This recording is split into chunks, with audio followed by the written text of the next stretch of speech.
L'amour toxique, ça ne commence jamais dans la violence.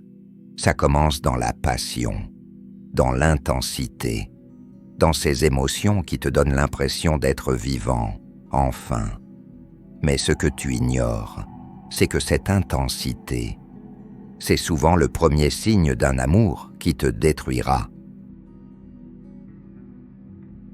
Un amour toxique, c'est un amour qui te prend plus qu'il ne te donne, un amour qui t'épuise, qui t'aspire, qui te déforme. Tu crois aimer, mais en réalité, tu t'accroches à la sensation, pas à la personne. Et c'est ça, le piège.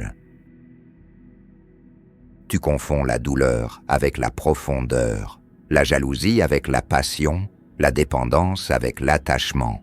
Tu crois que souffrir veut dire aimer plus fort. Alors tu restes, tu pardonnes, tu casses et tu recolles. Encore, encore et encore. Dans un amour toxique, tu n'es jamais toi-même. Tu marches sur des œufs.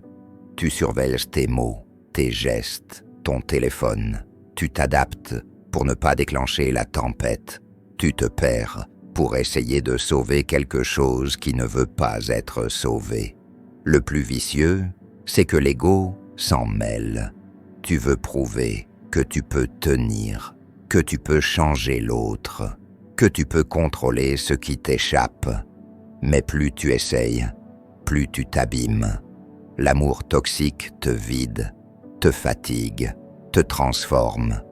Tu deviens l'ombre de toi-même, mais tu continues d'avancer parce que tu as peur de partir ou peur d'être seul.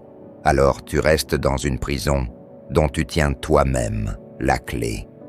Et la vérité, c'est ça. Tu n'es pas amoureux. Tu es accro.